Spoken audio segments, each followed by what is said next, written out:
Hello student, welcome back to my channel. So today we will discuss here about the next topic of chapter hydrostatic fluid is at rest, in which we will discuss here about the next topic.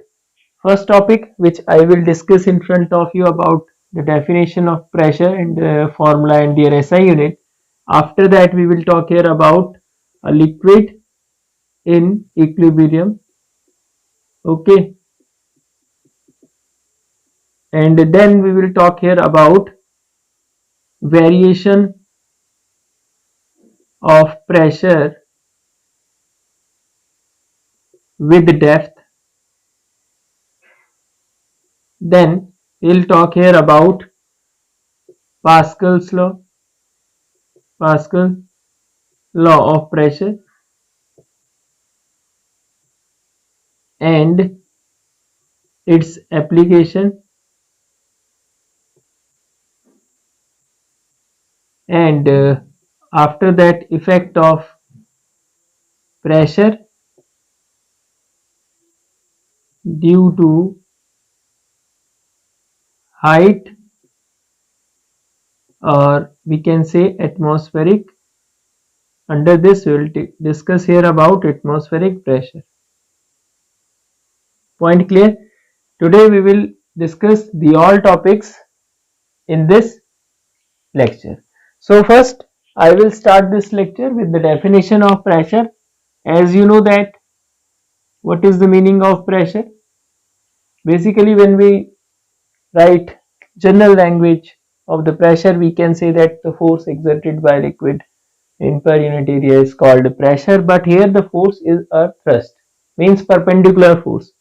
The liquid exert when a body is submerged in the given liquid, it exerts a pressure due to the normal force, or we can say that the force which is perpendicular to the given surface of the body. So we can write here the definition: force, normal force, basically normal exerted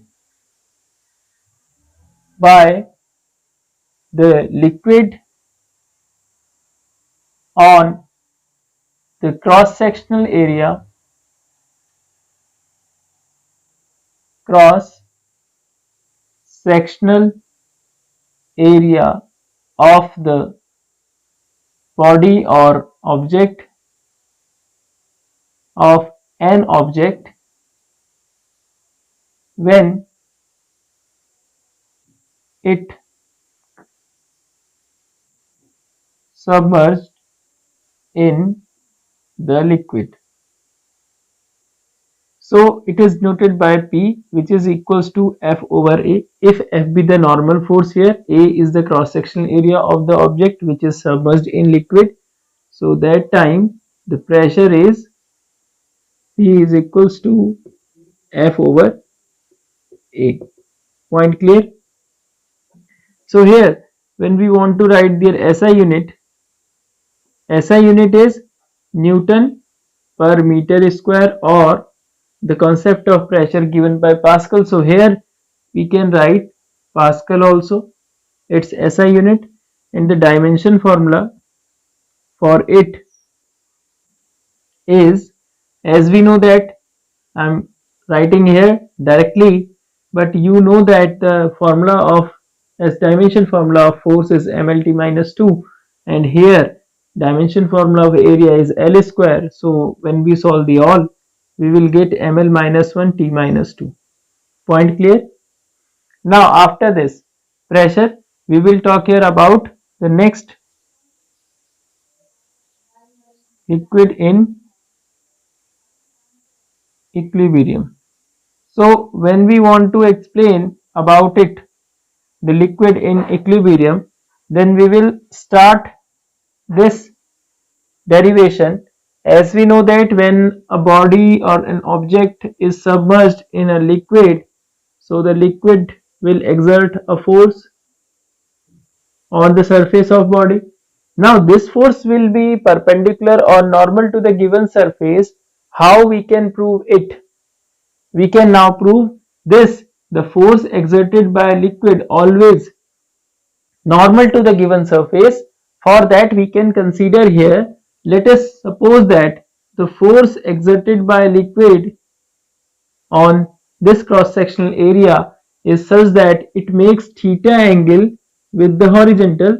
At the same time, the surface will act a reaction force, which is here R is equal to supposed to be F, to oppose that force, which is also again at an angle theta with respect to the horizontal surface. Now this force will resolve in two components. One is F cos theta and other one is F sin theta. Now let us see, is the force is normal or something else. So we can write one thing, if an object submerged in the liquid, I will start this one. Let the liquid exert a force F at an angle theta with horizontal,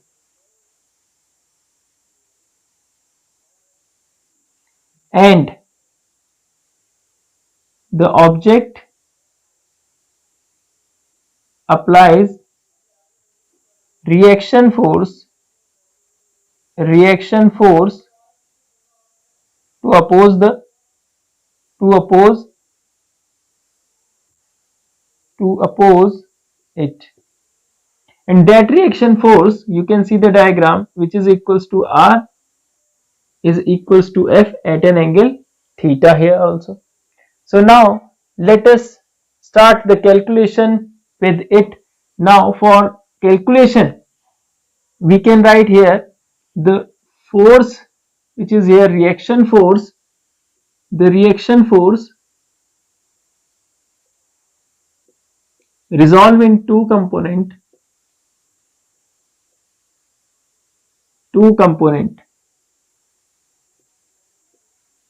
F cos theta, F sin theta. Point clear, student? Now here F cos theta is the force which is parallel to the horizontal surface, or you can say the tangential of the horizontal surface at parallel or tangential. So here when you have seen, in case of an object when it is submerged in liquid, then it will flow horizontally.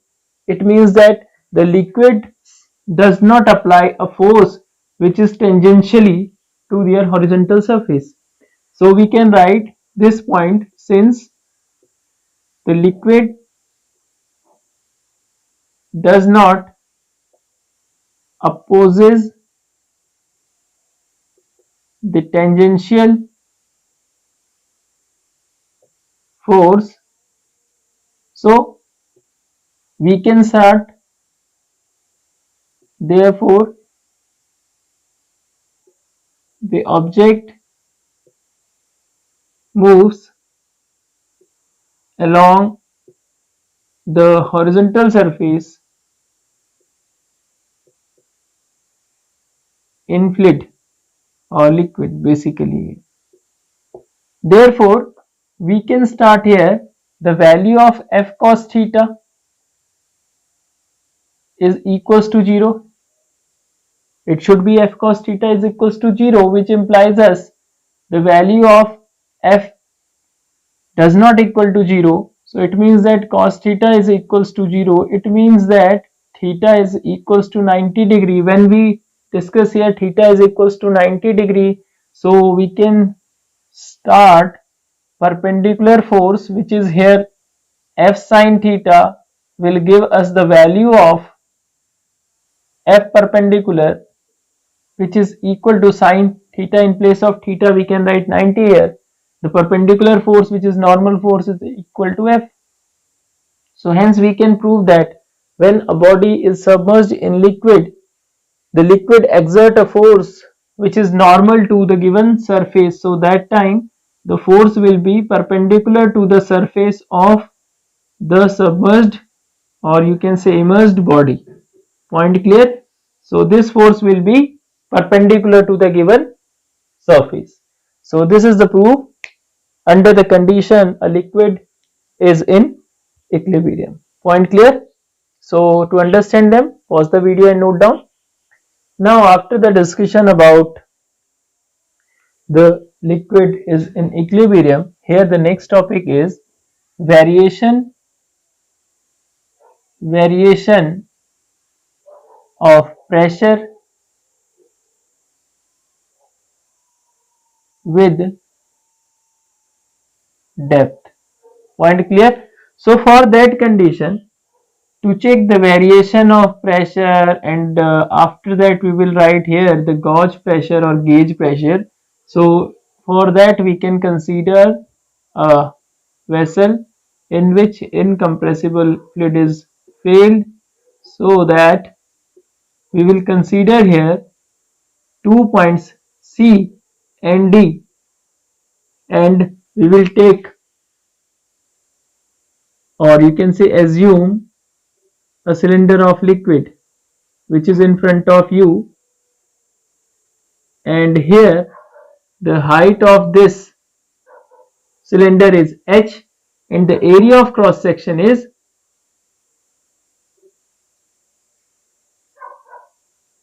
A. Point clear? So to check the variation of pressure with depth, what will be the pressure here and what will be the pressure here and what will be the difference of these pressure, we can consider here, this is the density of liquid. Let us consider a liquid of density rho filled in a vessel, and C, D are 2 points on the imaginated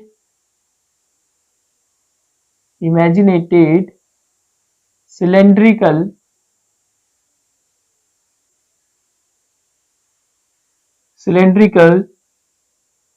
or you can say imaginated cylinder of liquid.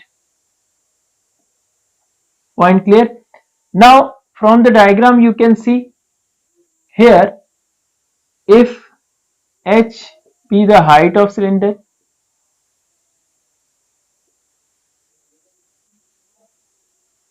and let us suppose that P1, P2 are the pressures on C and D, and F1, F2 are the forces on C and D. Point clear? So after that we will write here by formula P is equals to F over A, and we know that here the cross sectional area is A. You can add one thing, cross section area of cylinder is A. Point clear? So see, here we will use, suppose one more layer is there, suppose this is the force F1 here and this one is the force exerted by the fluid is with normal force or thrust, which is F2 here, and here in this column, cylindrical column, this is the weight of the liquid, which is W is equal to mg vertically in downward direction. From the diagram you can see. So here we can write from this formula F is equals to P into A, we can write at point C, At point C you can check F1 is equals to P1 of P1 into A, and at point D when we talk F2 is equals to P2 into A. Now after this what we will do here, since the liquid is in equilibrium, so equilibrium at rest, so the net force becomes equals to 0. So the net force acting on this vertical column is 0. So here we can see from the diagram F1 is the force vertically in downward direction plus mg weight of the column, cylindrical column, vertically in downward direction, minus F2 is the force which is vertically in upward direction, and it is equals to 0. So F1 minus F2 is equals to minus mg. If you will take negative sign common, you will write this formula in this way. Point clear? Now after that, you know F2 is equals to P2 into A minus P1 into A is equals to mg. So here we can write P2 minus P1 is into A is equals to mg. Now student, point one thing, as we know that mass is equals to volume into density. Point clear? So for this we can write here the mass m is equals to volume of this cylinder is V into density of this cylinder is rho, in which the liquid is filled, means density of liquid. So here volume is A into H, area of cross section into height, and this is the density of fluid. So this is the mass of what? Mass of the fluid inside the cylinder. So we can write this value A into H into rho, and here A also, then P2 minus P1, A to A cancel, and we have one value G also here. So we can write the final answer, P2 minus P1 is equal to H rho G or rho GH. So this is our pressure difference between the point C and D.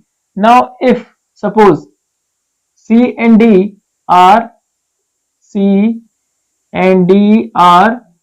on same plane.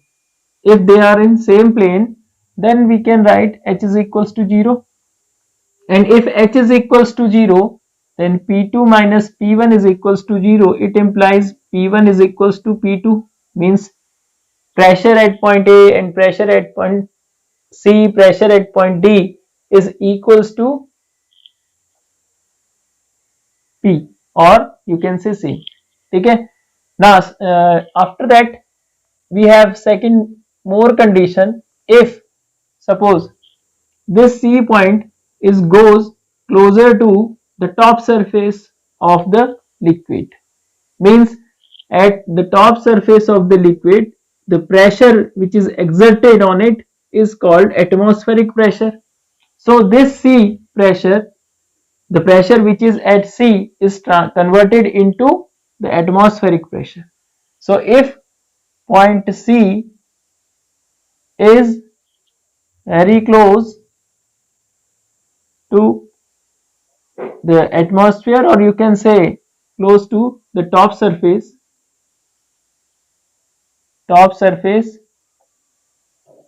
close to atmosphere,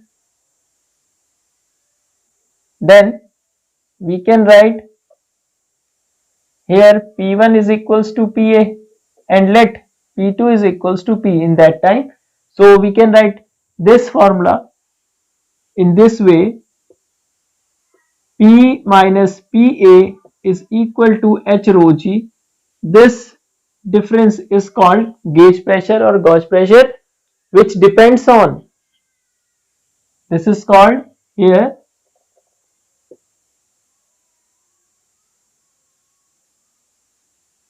pressure, which depends on the height of cylinder, the density of liquid, and the oscillation due to gravity, and overall we can say that here it does not depend on the mass. Point clear?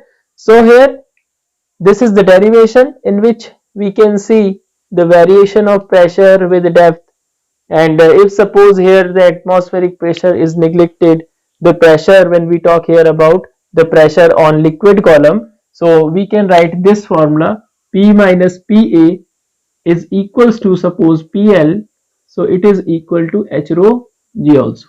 Point clear? So this is the point to understand them. Pause the video and note down.